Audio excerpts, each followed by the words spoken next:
It's an honor to be here tonight, and we'll dovetail right with some Pete Seeger here.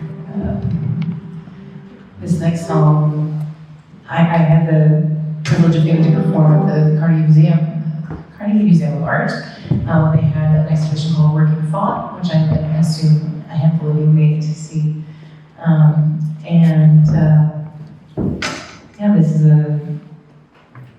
This is our own take on it. Had it been passed around in a chapbook and it came to us, this is what it would sound like.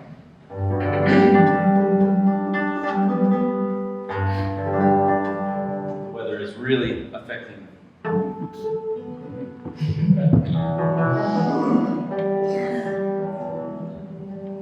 Yeah, we'll all do it together. Robert.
Not only to celebrate love, to sing about things that are beautiful and bright, and that we celebrate in song quite often, but also the danger, the warning, right? The method that we have to communicate what we need amongst ourselves, and the fact that we can't always do that. You can't just call it like it is sometimes, right? We have to find ways to communicate really powerful messages amongst ourselves in quiet ways, right?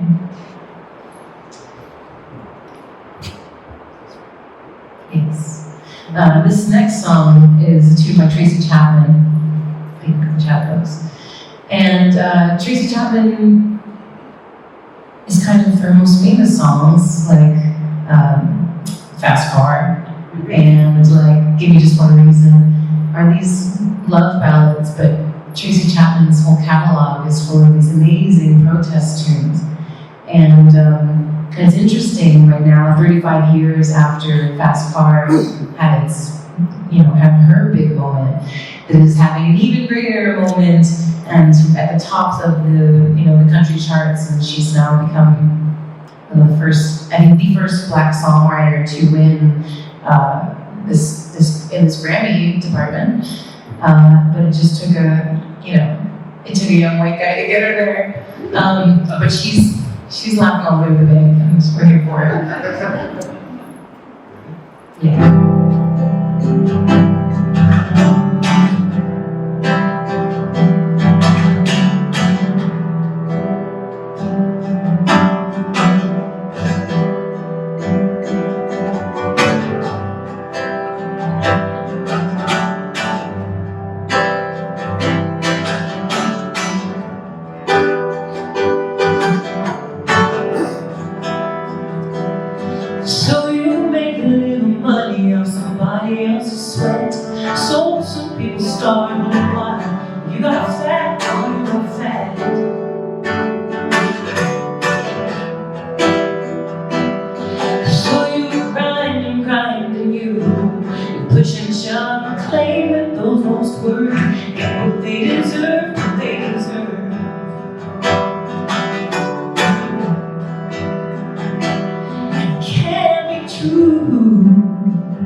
So this song, when we were preparing for this, I was kind of scrambling trying to find, working class tunes or something like that.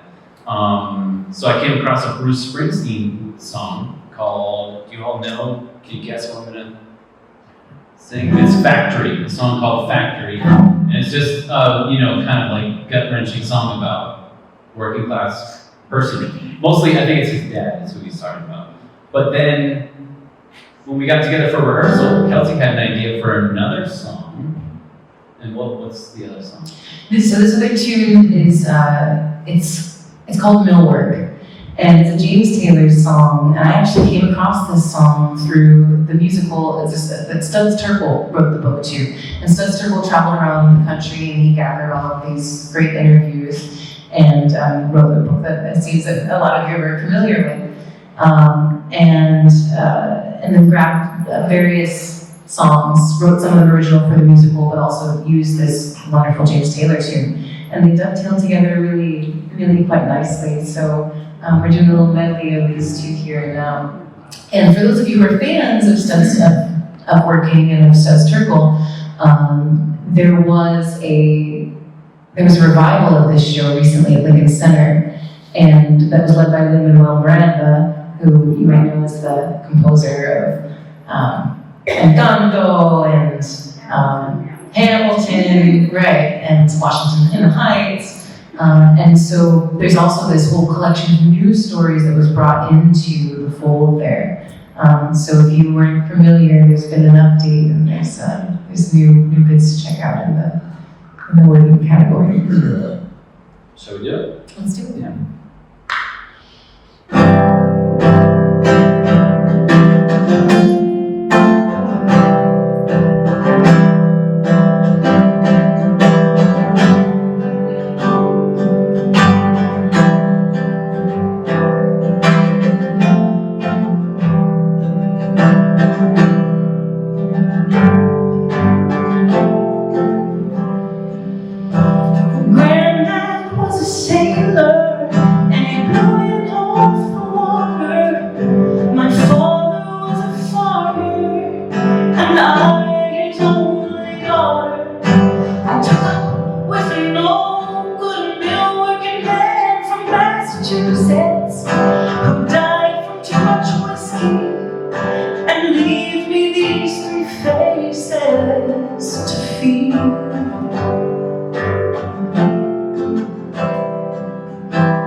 Just believe it, someone gets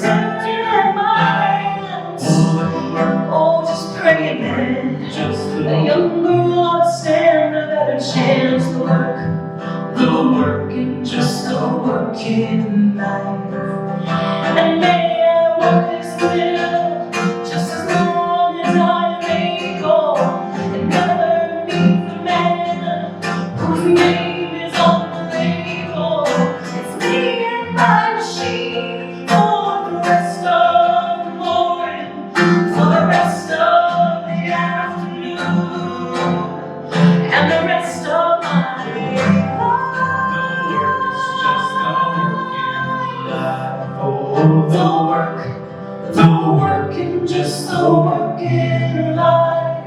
Oh, the work and just the work in life. Yeah.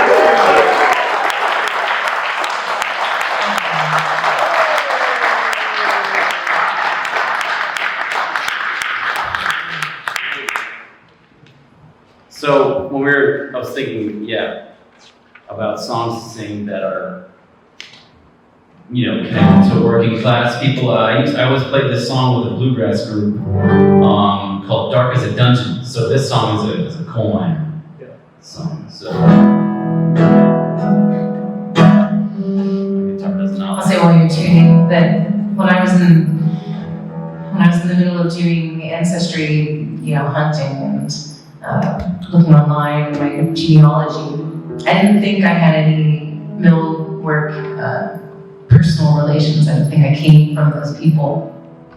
And I was looking through all these records, and all these records, it starts out as just a document, it's a little bit of information, it's a number, it's a state, it's a street address, and then it starts to become this story, right, the more you dig. And I found an ancestor who not only worked in the mills, but on their death certificate, underneath, the cause of death, it was decapitation by spoon. Can you imagine that? Yeah. And so it's, it really is an honor to be here and to contribute in some small way tonight to this legacy and to sharing these stories that were just wildly, they were so horrific, right? These conditions that we read about, hear about, are completely unimaginable to us and to OSHA compliance. And so many great men and women just gave everything to it, gave their entire lives. And I'll also say that being here, I want to call into the room someone who's still with us and very, an incredible warrior here in Pittsburgh and in Braddock. And that's Sandra Gold-Ford, who was working in the mills in Braddock and at J&L Steel, and who was a Black woman, and one of the very few Black women who was working at the mill at the time. And when she became aware that she was taking photographs, she's kind of known for her photography, but she was in the mills taking photographs of these conditions and taking photographs of these people. And she also then started to find her way into the offices and take photographs of the forms that were hiding up the fact that the mill was stealing people's pensions. And so Sandra Gold-Ford is still here, alive and well, and with us in Pittsburgh, and I just wanted to have her name out there with us tonight. Yeah, absolutely. She wrote, Sandra,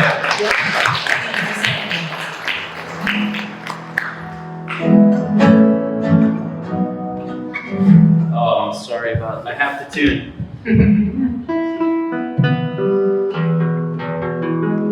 Sandra Gold-Ford and LaToya Ruby Frazier did a really wonderful show a few years back at the Alex Wilson Center. And LaToya Ruby Frazier was also a Braddock resident, born and raised in Braddock, who then went on to take all of these photographs of folks in Flint, in Michigan, while they were suffering through their water crisis, which some folks still are. And they did a really beautiful shared show, and Sandra printed out some of these photographs on these architecture blueprint paper, and they were displayed alongside of LaToya Ruby Frazier's photos of Braddock and of folks in Flint. Okay.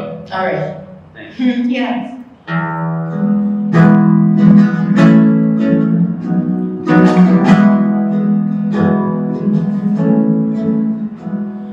Come on, young fellas, so young and so fine, and seek not your fortune in the dark, dreary mine. will form as a habit, and seep in your soul till your blood runs as black as the coal, where it's dark as a dungeon, damp as the dew, where the danger is double, the pleasures are few, where the rain never falls and the sun never shines, and it's dark as a dungeon, way down in the mines. Please sing along.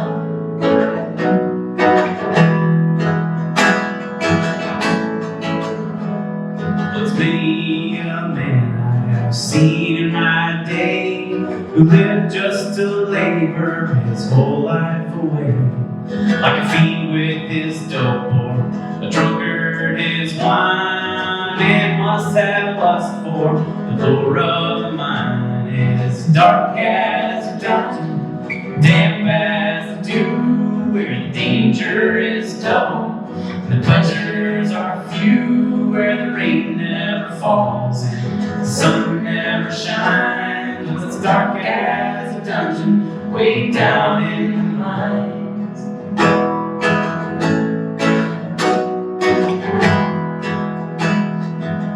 This is my favorite verse.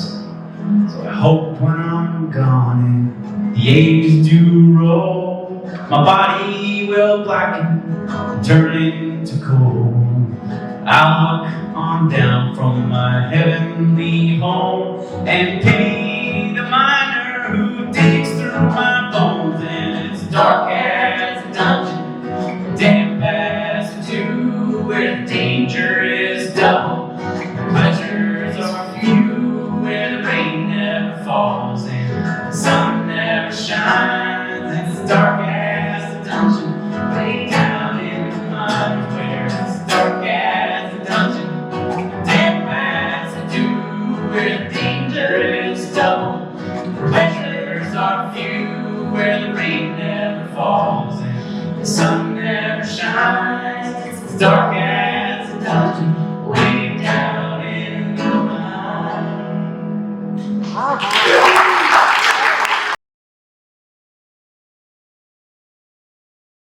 Thank you so much, Lawrence, and the Homestead Foundation. Also, Bob, I'm grateful to be here and honored to be reading with Robert and Jason and Bob.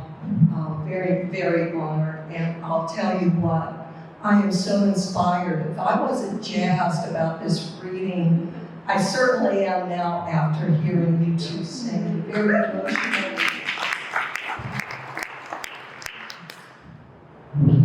Okay, I am going to begin this reading as I do all of mine, and I hope you join me in my Pittsburgh prayer. Please join me in the name of the Allegheny, and of the Monongahela, and of the Holy Ohio. Amen.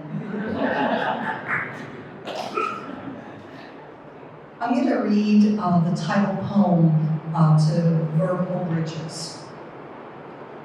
My Pittsburgh childhood, the hills where we lived, the river valley where my Southern Italian immigrant family worked in a steel mill, glass plant, and mirror works along the Allegheny.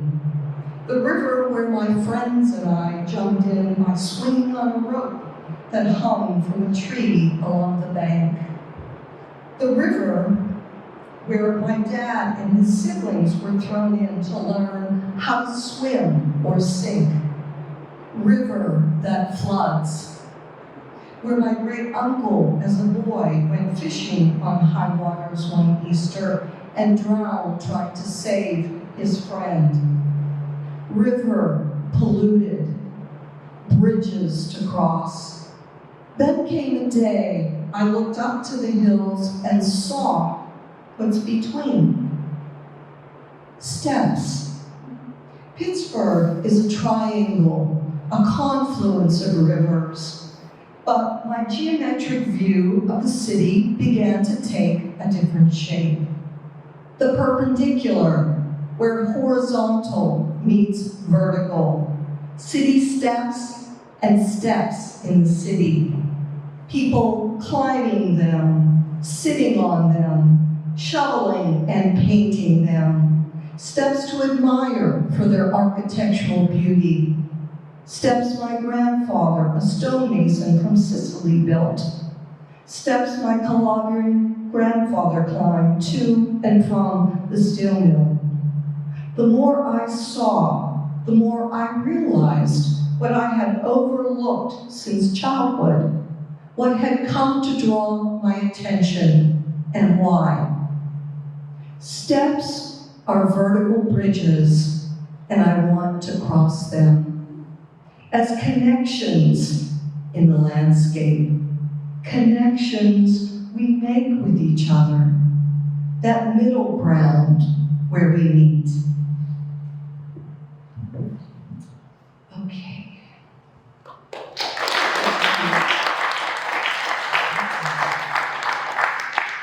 And here's a poem called American Future that I read in memory of my father, Mariano Procopio Corso.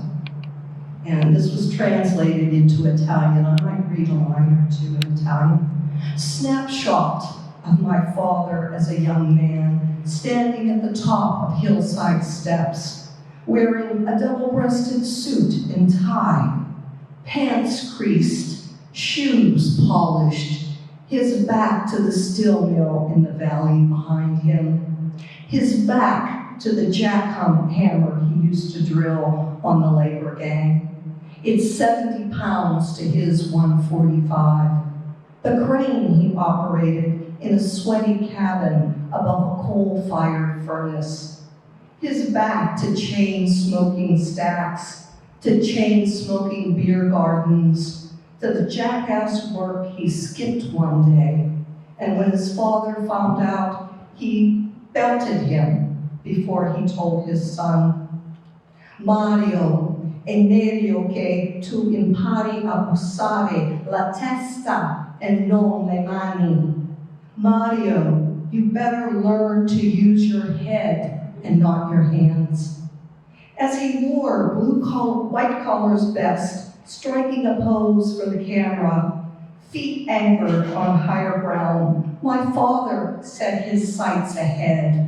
Not a Pittsburgh mill, not his native Calabria or Santa Procopio, the patron saint he was named after for sharing a July 8th birthday. He signed his middle name Paul instead of Procopio. Not the steps he climbed onto a boat crossing the ocean in steerage herds, steps where his mother led him up by the hand, pushed him through the classroom door each morning because he was a wop who couldn't speak English, a wop who flunked his first grade of school. Steps to a job at the mill after high school, running up, jumping down with a lunch bucket swinging from his hand, punching in on time with the rank and file. Steps to a World War II fighter plane as a tail gunner in the Pacific arena, then to college on the GI Bill, the stage to accept his diploma, to a newspaper office, government office, school administration office, suit and tie office.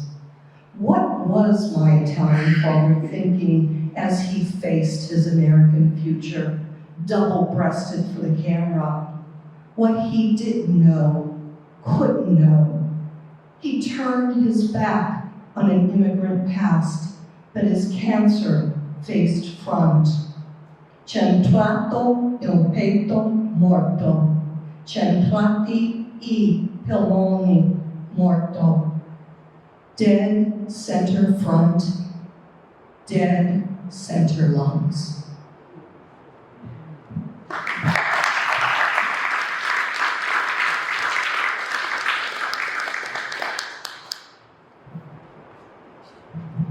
Bob, could you let me know when I have 5 minutes left? I've already lost track of time. So, okay, this next one is Crane Dance, and I read this in memory of my grandfather. And there will be a footnote after I read this poem. 1. My grandfather's crane spanning fire, long-necked, long-legged, teething molten bone. He rides with a sweatband above his brow, stroking its mechanical head to drop white, hot ingots into a trolley. He rides its flexion in crackled air to machine through night, shifting night. 2. My grandfather's crane spanning fire, long-necked, long-legged, teething molten bone, as he becomes one of those predictions of science. In my dream, he doesn't die. I fold 1,000 origami cranes, and he rides in a vim of courtship dance. Pairs of birds whisk their wings and vault the air, high above the wintering ground. And the footnote that I refer to with science is the University of Pittsburgh School of Public Health did a study on the relationship between steelworkers' exposure to cancer-causing toxins and the mortality rate. And what they found was there was a correlation, and many kinds of cancer, lung cancer, leukemia, etc. My grandfather was a crane operator at a mill in Brackenridge for 47 years before he retired, and he died of leukemia in 1966.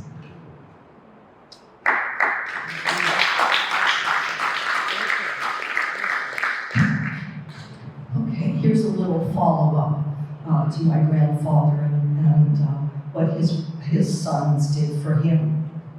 It's called a cigarette butt on a landing.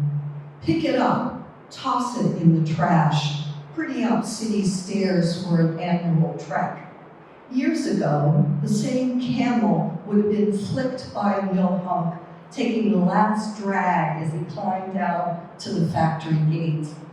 What did he care about clean steps when he was a sooty shadow of a man after his shift? Pants and shirt, the color of a charcoal sky, the color of factory lungs. Now trekkers climb a yellow brick road for views, for snapshots, for exercise, for a lighter carbon footprint when the bottom of his steel-toe boots was black, his soul heavy. Old-timers climbed before they were cool, before they were the destination. They climbed to church and to school, to get a haircut and buy some soda pop. And to a steel worker, steps were the route to punch in and punch out, the route he didn't want to take except on payday. On my grandfather's last night shift operating the crane before he retired, my father and his brothers borrowed a Cadillac and drove him home at sunrise. He wasn't going to climb up those stairs on his last day after 47 years in a sweat cabin above open fire. He came home to a pancake breakfast, to maple syrup, strips of bacon, black coffee. Home, an old destination. Home, a new route. And here's a poem that is written after the Pittsburgh Step Trek. Many of you probably have participated every year. There are routes in which to climb the steps in the South Side.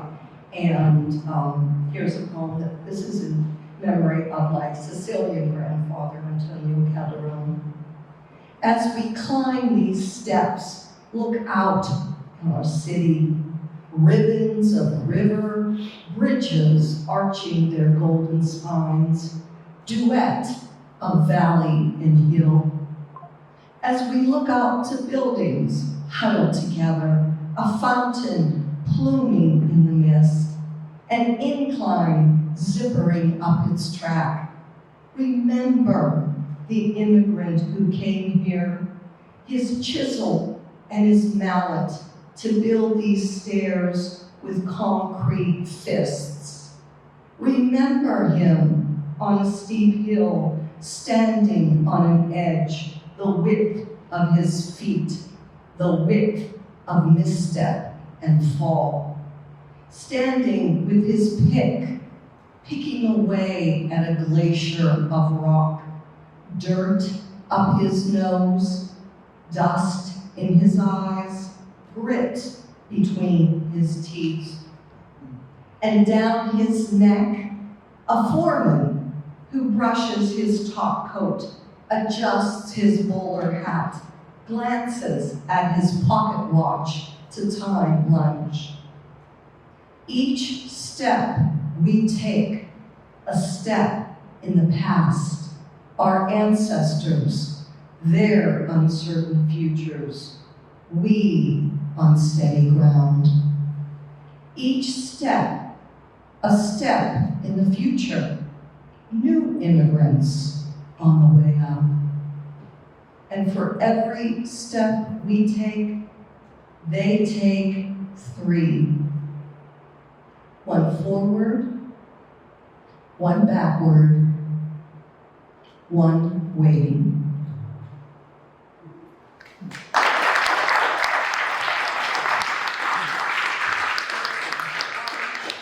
Don't mind, I wanted to run short instead of my time, but I thought I've read all these poems about my grandfather on this side and that side, and my father, and women in my family were factory workers too.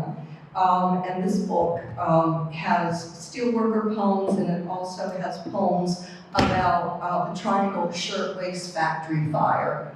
And I thought I'd read a poem that envisions what would the Triangle workers say today about the continued state of deplorable conditions. And I call them the Triangle Girls. This is girl talk. The Triangle Girls say to the Chinese girls, the Indonesian girls, the Vietnamese, the Taiwanese, girls, take your 16-hour workday and glue it to the sole of your shoe. Take your 20 cents an hour wage and glue it to the heel of the shoe. Take the $180 he charges for the shoe and glue it to the padding of the shoe. And the Triangle Girls say to the Chinese girls, the Taiwanese girls, the Indonesian, the Vietnamese, girls, take the room with 6 bunk beds and no place to stand and glue it to the arch of the shoe. Take the glue, toxic glue, burning eyes, ringing ears, bleeding nose, and glue it to the tongue of the shoe. Take the fans and vents you don't have, gloves, masks, aprons you don't wear, and glue them to the threads of the shoe. And the Triangle Girls say to the Chinese girls, the Indonesian girls, the Vietnamese, the Taiwanese, girls, take the chopsticks you can't hold at lunch because your fingers are too numb and glue them to the Velcro of the shoe. Take the vertigo, headaches, vomiting, memory loss, shortness of breath, the cancer, and glue it to the glue of the shoe. Take the glue, toxic glue, and put it under his nose. A Nike nose, an anything goes nose, and make him sniff.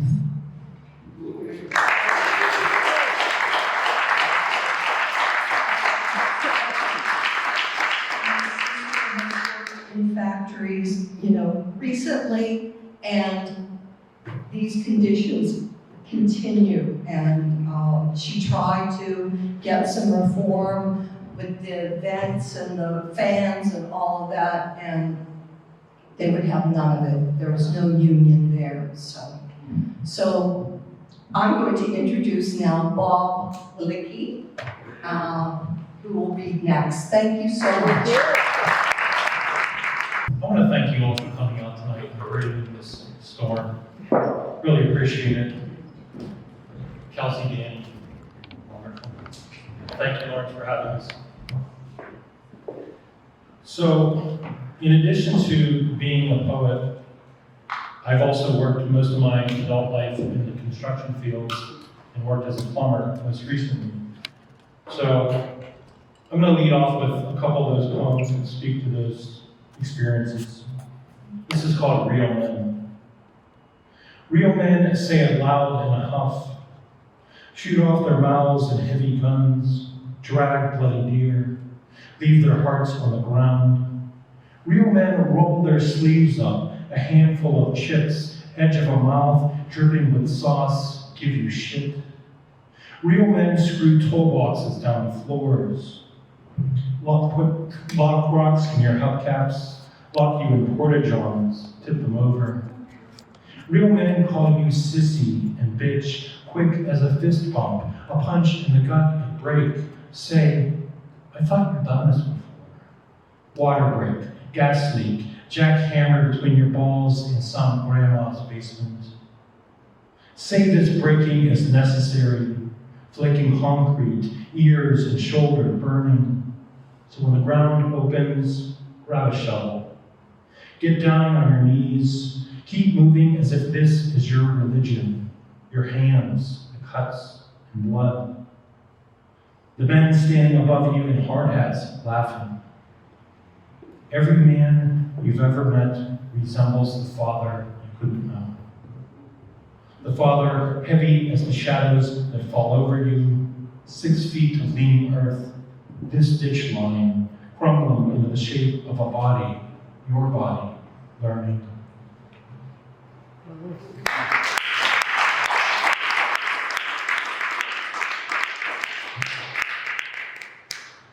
This next poem is from a collection published by a gentleman in the back. Nathan, this is for you. Black Angel. Because I refuse to listen. Because the words college and textbook fell off my body like indifferent rain, I became a raven. Or more accurately, one of those men. Head down, shiny black raincoat, hands made of mud, digging out some broken drain. Instead of wings, ravens like this get stormwater. They get 6 hours of shit-filled pipe overflowing, followed by. I wasn't on the job when the sprinkler fitter stepped wrong, missed the bar on his scissor lift, fell 50 foot down. Because he didn't know about the no-wing policy at job sites. Because they issued us free lunch and Budweiser instead of harness. Canvas straps for our working class lives. We sat on our hands at the safety meetings. My invisible wings, the only things moving. I could leave now, but we ravens, we're short-range flyers.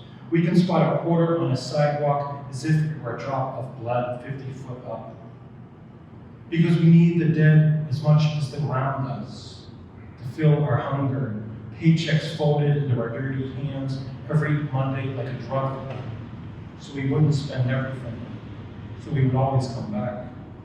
General said, there's a certain type of man wants to fit pipe, set shitters, tear down walls, remove asbestos without a mask. WebMD says it lies inside the body as in dormant, as in 20 to 30 years, as in if I were holding a bullet, mesothelium in the palm of each hand, which one would I put first? I saw the black angel of death walk outside a condemned building, hole in his respirator, cigarette hanging from his mouth. He was just going outside for some fresh air. Beautiful day, he said.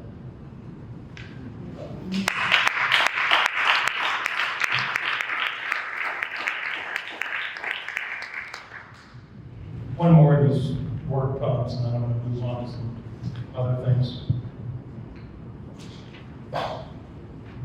So I originally wasn't all this paper shifting. I originally wasn't going to read this poem, but I started thinking about people that I know that have worked in mills, and I knew one, and he passed away recently, and this is for him. It's called Aftermath. For Bill Morvenka, worked in Braddock. We never saw it until later, in the face of your friend's father, who rolled steel in the molten hells of Braddock. How could we know he would take the mill with him into his lungs? His hunched back, cracked hands, become a version of himself no one would ever recognize. I saw it again at the job, watching steelworkers climb the skeletons of buildings in the wet smell of rust, and winters glazed with ice and twine. In January 1996, it was Bushy from Plumbers Local 27. Our jeaned bodies reaching into the air for a pipe. Our lives were lonely as much as the safety strap, the latch I checked twice. I didn't know this was all about structure, about surety, about everything we gave our bodies to except for what mattered. About how we leave it there in the pieces of beams buried in the mud, in the half-excavated earth, the cracked pipes, the cutoffs, the layoffs, an empty pack of marble lights.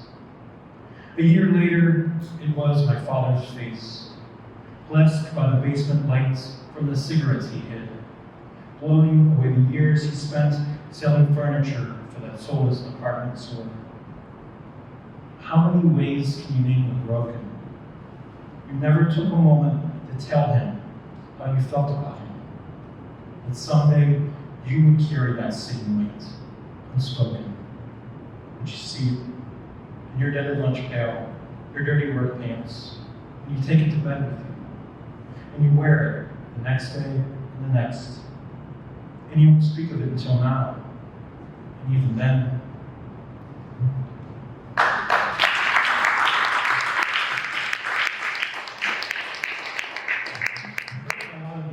About my own experiences, and a few years ago I was in Florida, and for a brief moment I saw these workers in these fields picking oranges. So I did a little research on how a field worker's day goes and wrote this poem called Keys. 160 miles between pavements and blossom. 6 exits from flight 229 leaving Tampa, past the firewheel blanket flowers, and inlets fingering the flattened rush. Gray highways bursting with roadside palms, fruit trucks splitting the wind and carrying crates of guava, pineapple, heirloom, and the sweat of field workers, hands over the eyes of the sons of Bradenton, Arcadia, Coreopsis bursting mauve from the roadside beautification program. Dovetail leaves the shade of sun-washed celery, wrens, grackles, and the average birds of a hidden life, of singing in the empty. Windows down, I'm waiting at a light in the morning heat at the turnoff of the tomato fields of Moku. Thinking of the heavy barrels of reds and greens, shoulder busheled and spilling into the truck beds as the men yell pendejo or cabron at each other, asshole and bastard laughing. We pull out under a raw under sky while small engines roar overhead, low enough to spread eagle the field workers in shade. A sheen of rain spitting its pesticides down over their heads, over their endless reaching and bending. But lift off, the palm trees are already growing smaller under the plane's wing. Highways become small gray tongues as I pull up the article chronicling a day in the life of a tomato worker.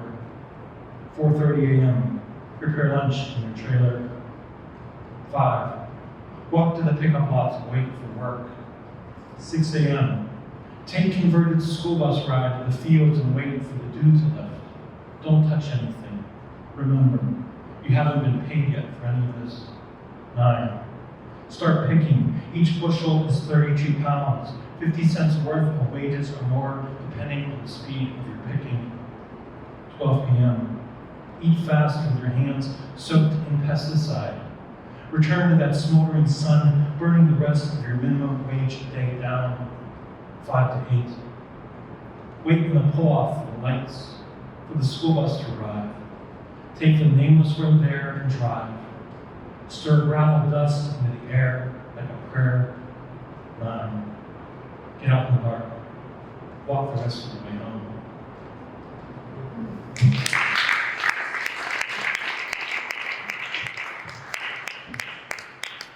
Shifting gears a little bit, I started thinking about what does working class mean? What does blue collar mean?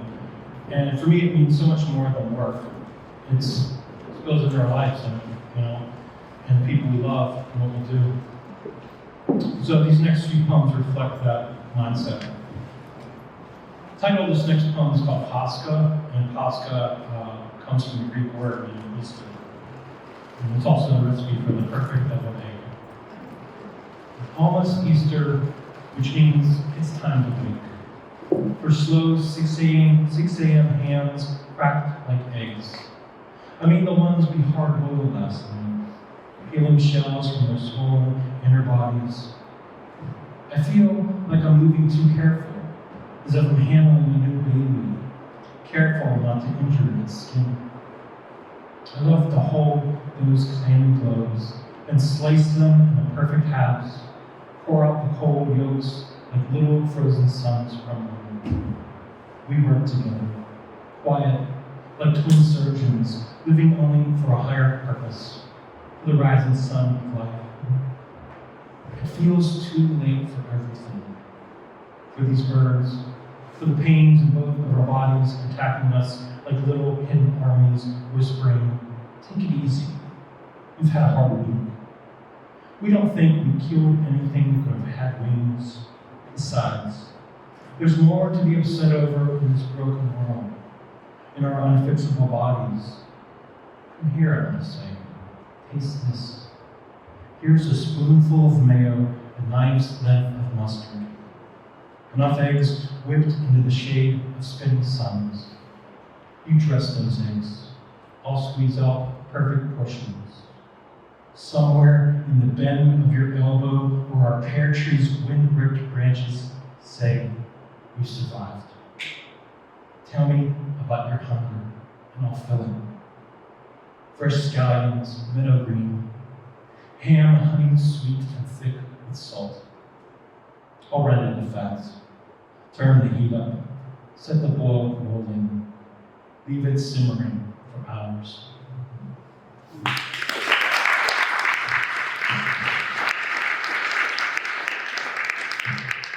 I'm sharing this that I have so much water in my poems because we were almost flooded out last week in this.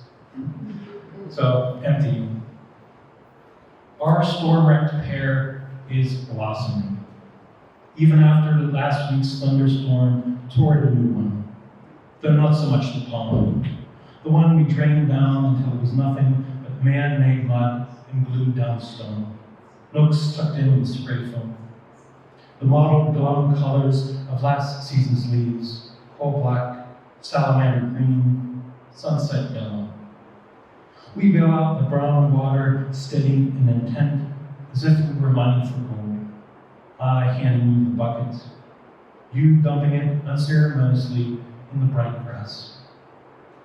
There's something about emptying that always gets to me, that getting down to the bottom of it. The black ripple of the liner glazed and hollow, like the undersides of the horseshoe crabs, shore-bound, slack with light. The ones from September, from Ocean City, the ones I told you look like the helmets of soldiers, turned up and empty. Soon the finches will return, if I remember to fill their house. And then they'll spill it back out again, let down their confetti of seeds, careless as teenagers.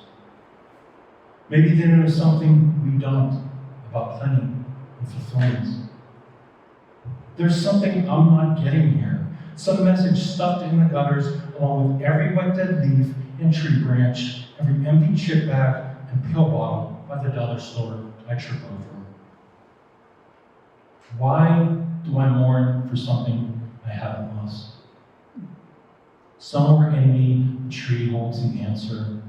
The freak storm that ripped her 15-foot arms out, broken branches in the backyard like a war zone. It doesn't matter.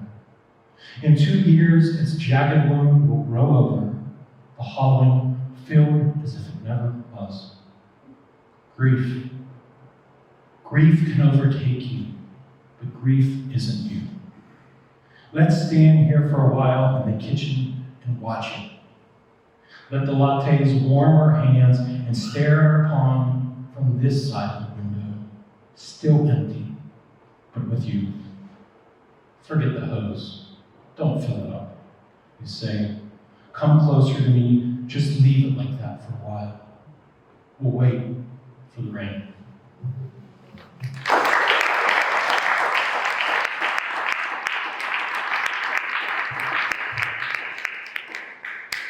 And I think I'll end on one of those poems about kind of growing up and just noticing the things that give our life meaning. This is called The Everyday, and it has an epigraph from the poet Munhall, which is, this is the everyday we spoke of. The days of our maple are over.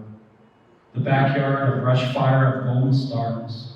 Leaves palm big, fisting into wrinkles of pink orange, sugar red.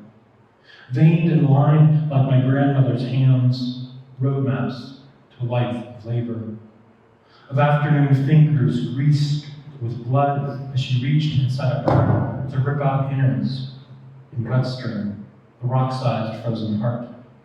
Stuff it with celery, sweet onion, wet salt, torn up sourdough and day-old rye. Colder days should leave the oven open for heat. Her living room growing warm and buttery with stuffing, and air so wild you could taste it.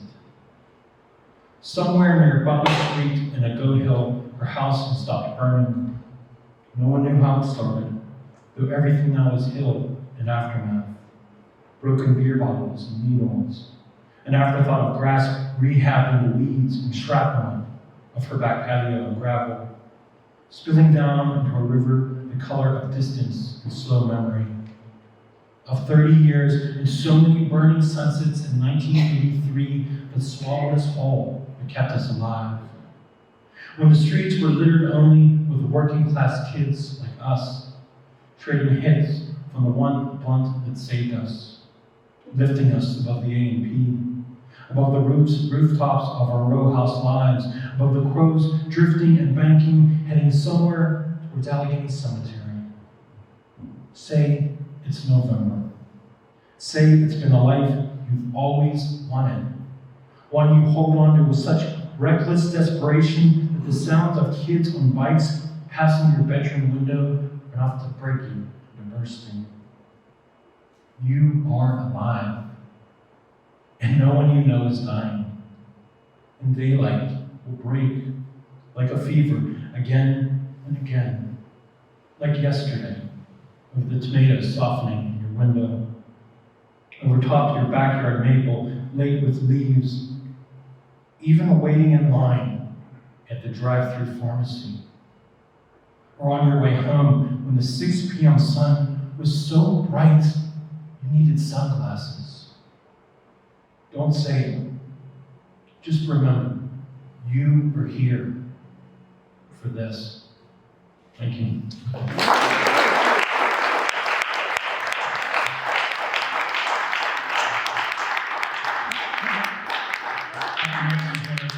Another one of my favorite poets, Jason Irwin. Hello. Thanks for coming out. Thanks, Bob, for inviting me. Lawrence. First poem is called Smoke Rising.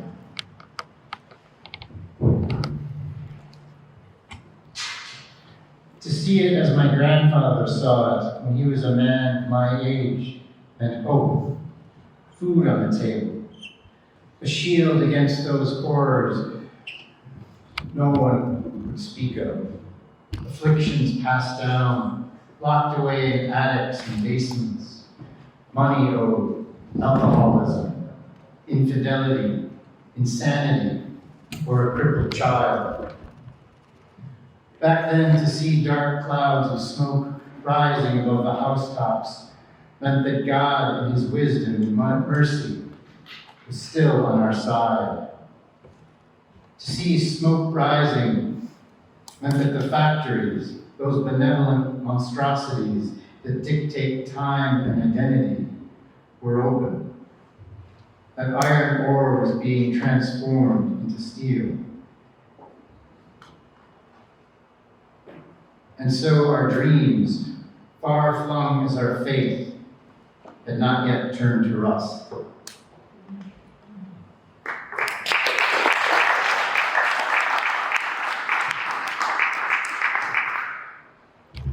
I worked at grocery stores in my early 20s, and this is a poem about that. It's called At the Grocery. Between produce and discounted bread, a man shoves oranges into his pockets. I want to tell him, take some apples too, a banana, avocado, a six-pack, anything that will help him through another day. Tell all the hungry to come and feast, to feed them like Jesus fed them in the Gospels.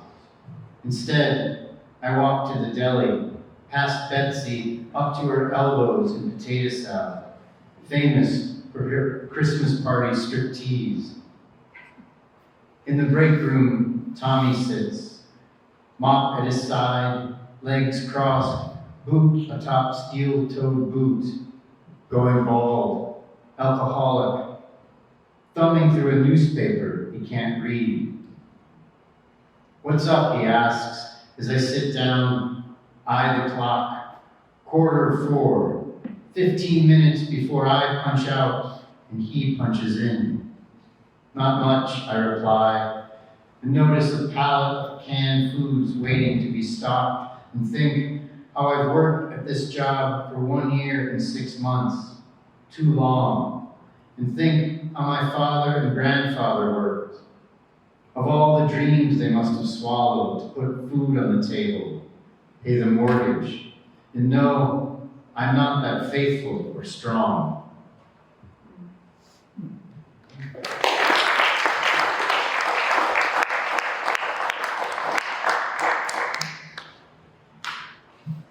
This is called My Father Asks Me to Go to Church, and it's also the first line of the poem. My father asks me to go to church and write the hymn numbers on a sheet of yellow paper. He read about a woman in Michigan who won the Powerball this way. I take the paper and imagine the heavenly choir who will raise their voices when he's handed $1 million check. Remember those Sunday mornings when I was a child, how I held his hand as he knelt in front of the television, while a preacher in a three-piece suit told us to expect a miracle. Now, years later, we drive down to the lake and watch the waves crash into the break wall. The only thing on TV are repeats my father's seen 100 times. Murder, She Wrote, A Fistful of Dollars, Monk. Most days, he spends alone with his papers and pills, anti-aging remedies, and notebooks filled with lottery numbers, his own troubled alchemy. I want to tell him about Emily Dickinson and the cup of coffee I drank this morning while watching the rain. Little miracles that occur every day. But he still expects a cosmic transformation, a new soundtrack that will reinvent his life in ways neither of us can comprehend.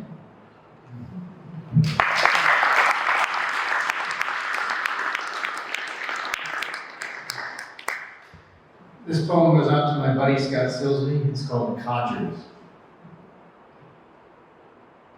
At countertops, crumbs strewn and greasy, on broken down swivel chairs at roadside diners, where the waitress is always named Pearl or Doll, they loiter.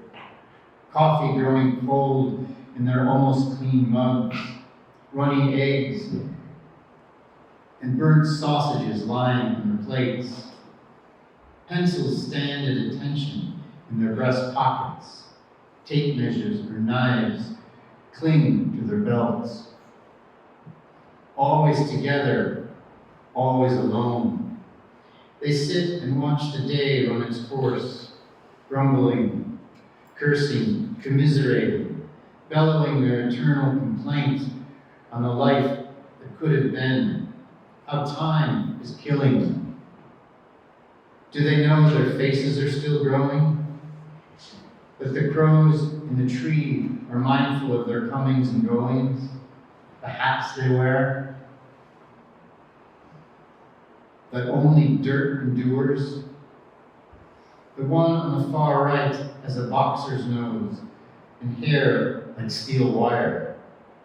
The one in the middle is limp as a scarecrow, while the old man on the left, sporting a cap that reads Hawaii, has a dreamy left eye. In moments of silence, they gaze out the window at the ruins of this company town, where the sun-baked blacktop goes on forever, where buildings of brick and glass stand like tombstones, while the river and hills beyond, I can't see. Sorry.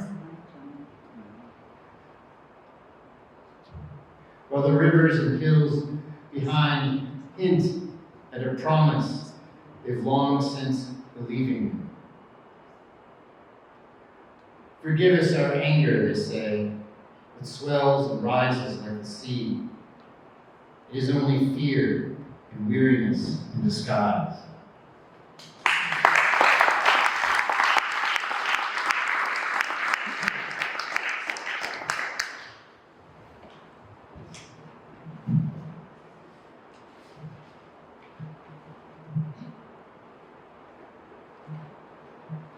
This is a short prose piece. In my mid-20s, I wanted to prove to my grandfather that I could actually do factory work, and failed. And so this is about that. It's called Shiftless. It's also inspired by a poem by the same name by Raymond Carver. Shiftless. He doesn't want to work. He just wants to get drunk and grow his hair long. I could hear my grandfather's mocking voice as I stood beneath the rusted ass of the machine that roared and spit cranberry residue at my feet. It was the end of summer. It was my first day on the job at the juice factory. I was 26, back living with my mother after a cross-country road trip. A one-sided love affair with a hippie woman and her dog that ended in drunken disgrace when we settled in with her stunt pilot boyfriend in a San Fernando bungalow, and I realized I was the third wheel.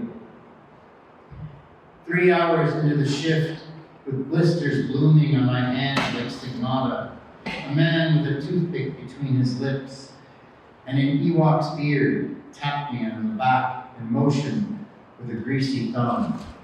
Break time. I followed him through the maze of metalwork and fruit slop. The noise was horrendous, the heat devouring. I felt like I'd been plunged into the depths of William Blake's satanic furnaces. I thought about Friday, when I'd go with my grandfather to the Knights of Columbus for fish and beer. After we ate our fill, I'd drive him around town in his red Pontiac. We'd stop at the pharmacy and the grocery store.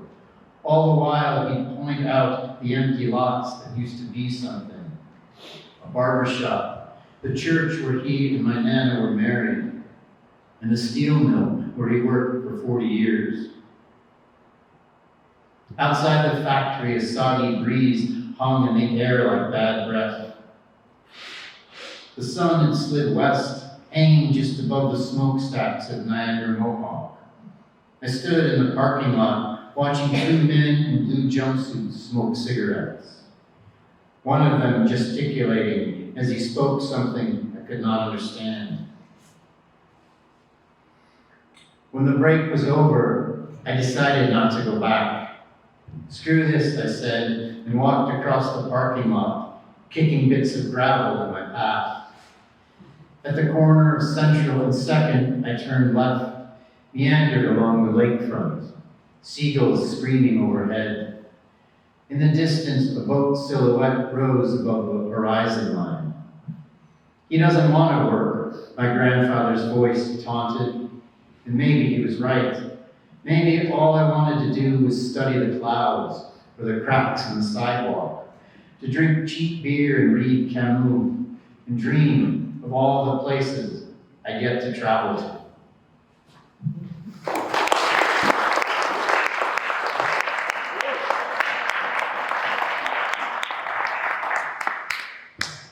Thanks. This is a poem about my hometown, Dunkirk, New York, and a lot of images are taken from a book called Out of the Wilderness, about the history of Dunkirk, which was like a miniature Pittsburgh, the history of our vagrancies. Out of Paris in Oneida, in an ox-driven sleigh to New Amsterdam, across the frozen waters to a tiny creek-bed cabin surrounded by sycamore and shale. From the land of the Seneca to Canada Way and Chadwick's Bay, from a man named Smith to disaster and resurrection, the war over salt and the Panic of 37. Look how far we've come. From the locomotive yards to the steel mills, from a house divided to the doctor will see you now. The Masons, Unitarians and plutocrats, Garibaldi and the candle maker, migrant farm workers and grocers, from Kid Sperry's and Pop Tyrrell's to the Sacred Heart, the Knights of Columbus and Maccabee, the Monis and Black Community Club, from the Peanut Cafe to the Family Dollar, frontier town to vacant lot. On sleepless nights, we hear their song, their voices calling us back. Allegheny Ludlam, Niagara Mohawk, and Cook's Brewery. The tugboats and fisheries, pesticides and the grape harvest, King Neptune and the county fair. From D-Day to Victory Day, Eisenhower and JFK. To the false prophets of urban renewal, the Merchants Bank and the Friendly Kitchen, Spaghetti Sundays and the cancer ward. Listen to their song, like a blast of wind from Ontario, like the waves that lap the beach. Liverwurst, TV dinners, and grilled cheese. From Love Me Tender to Ave Maria. Coffee in the morning, and I pray the Lord my soul to keep. Holy Thursday and the 4th of July. Like a rhythm that swells from the ground and shoots up into your boots. Like cicadas in August. Like the song the dead sing, or the cry of a newborn. Listen as they call to us, like all our vagrancies, the history of our comings and goings, the doubts that invade our greatest aspirations and propel our return. Welcome home, I say. Welcome home, and don't come back.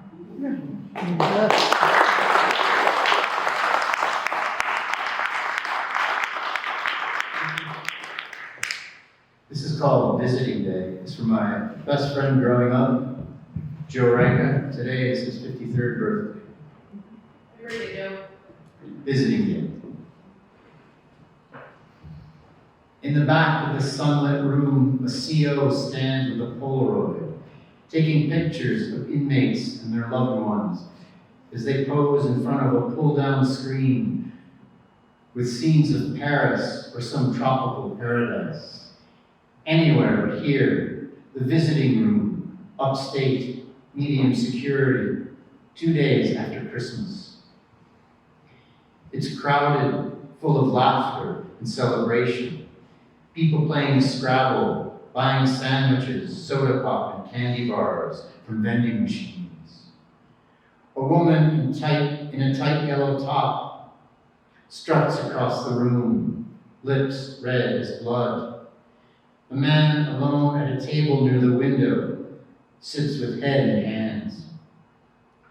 Joe and I face each other at table 3-7. In for 2 to 6 for breaking parole, possession, and sale. He spent the better part of the last 26 years in facilities not unlike this one. Unable or unwilling to surrender to the demands of life on the outside. But we don't dwell on mistakes and regrets. In our mid-40s, our lives, for better or worse, are full of things we wish we hadn't done. Instead, he brags about his son, a straight-A student and a pretty good bowler. Nearing 13, we laugh, joke around, talk shit, remember, make plans, happy for these moments together, forgetting for a time the armed guards, the razor wire, the chain link fence.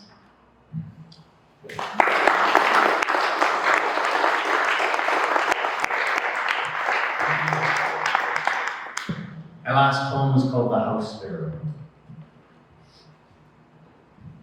Walking home from the post office, I found the severed head of a house sparrow lying on the sidewalk. A speck of blood adorned its feathered cheek like a jewel. A swarm of ants moved in and out of its beak and eyes, like parishioners entering and exiting the temple of some ancient avian god. Not knowing why, I scooped the head into my right hand and for several blocks carried it like a coin or talisman. What did I hope to gain from carrying the severed head of a house sparrow? If it could speak to me, one creature of the earth to another, would it admit that, like man, it has been known to invade and conquer the weaker of its species? Would it expound on its love for butterflies, primroses, the symphonies of Mahler? Or would the house sparrow tell me that the things we hold on to, severed heads, coins, the belief in our own dominion, are nothing more than fistfuls of wind?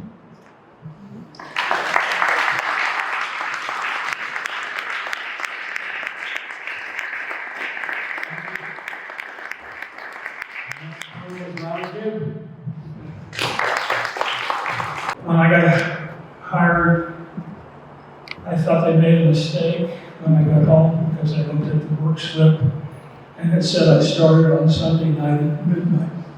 And I thought, that can't be right. Nobody works. At that time, we didn't work at 8 in the morning. It was the first of many wake-ups.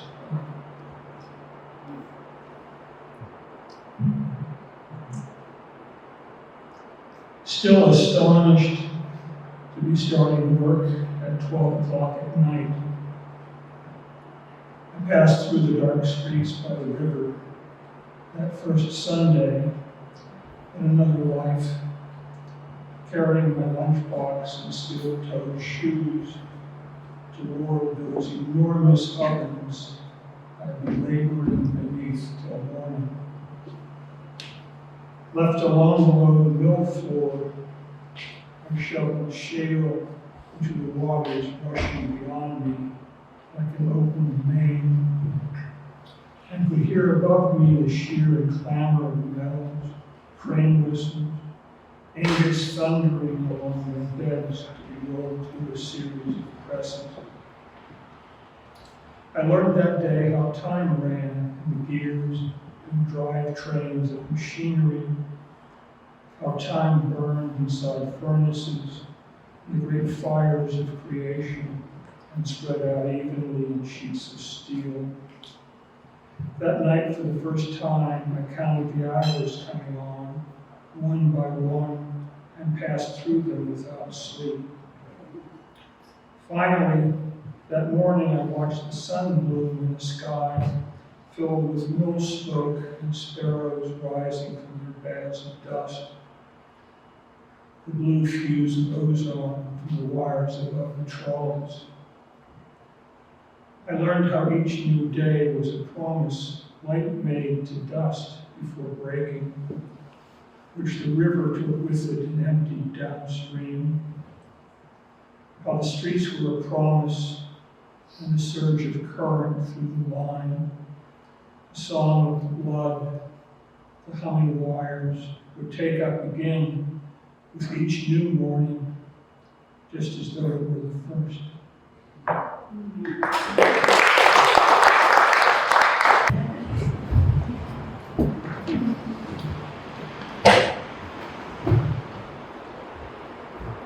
We're having fun poems.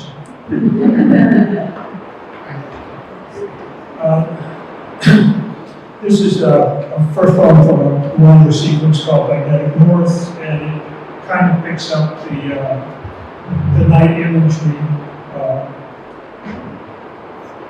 Growing up, when we came across what used to be the high-level bridge, you see the mills were all on fire. It was an astonishing kind of thing to see as a child. With no sense. That's where you were like that. The scale of the machine those days, hard above us like the sky. One well, and then another with fire poured into shapes. Great sheds, vast as hangars, placed end to end. Frames and the rigging of their girders. 3 miles of the river. 3 shifts in which to raise up a leviathan daily from tons of battered earth. Common labor for a millwright, you could feel heat shimmering on your face 20 feet from the ovens. See loose flakes dancing upon the backs of slabs. You could watch as almost little metals were being rolled in the finished lace of plate. Everything there fed the flames, except what came bursting from them. Night sky glittering like a coal seam, blast furnaces and open hearts lowering through clouds of smoke. Metal from heaven, the Sumerians called iron, meteoric, fallen to earth. In Homestead, it was ore. Oxides or salts of the metal were sintered out of pig. It was steel, and we had carbon, and we're ready to tap the heat.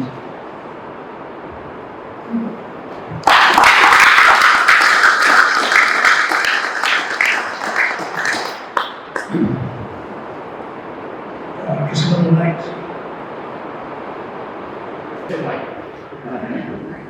All right. This is from another sequence. I guess the night stuff stayed with me because it was so. Nights is our dreams and sleep and all kind of things that take you to such an essential, living kind of place that then to be displaced from that and placed in another kind of nightscape stays with you. When I first started, I was working for a labor gang. So you got all the kind of grungy jobs that nobody else higher up on the hierarchies wanted or needed to do. So with the labor gang, you get in you change clothes in the locker room and you come out, and then you had an orange hard hat, and then the guy that had the white hard hat, like in Westerns, the guy with the white hat was the guy you had to pay attention to. And come and you read out your orders for what you're going to do for the next 8 or sometimes 12 hours. Night after night, the man with the white hat and all the pens calls out names and accidents from the preceding shifts, chants up cuts and bruises, broken bones, lost fingers, and how to hold on to our own on the jobs he is sending us to. We gather up tools, the hands of our gloves, move to our labors among shale heaps and oil, brine, and sheet metal, to the 9-rung ladders of hell, under furnaces, shoveling in flues and tunnels where water seeps like gas.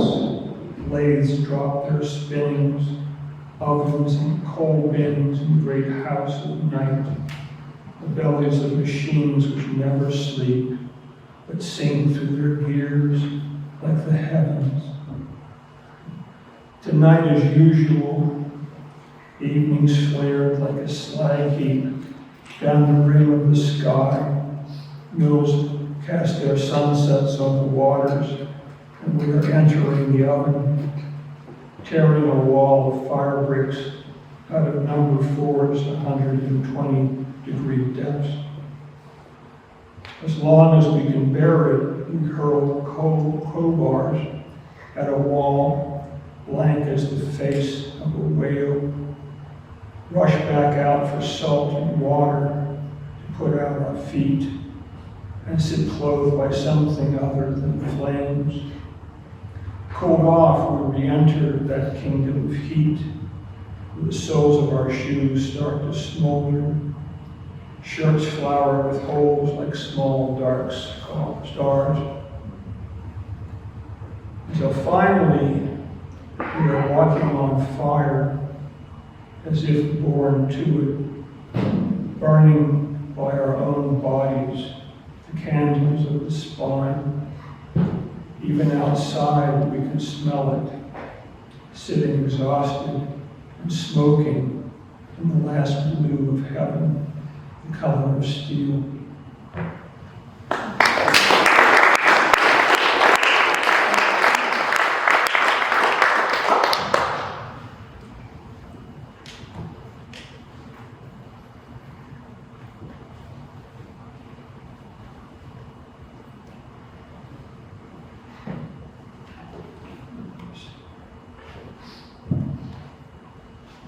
All right, this is a poem. I read a couple sections from it, they're not that long, so I guess I'll just finish up with this.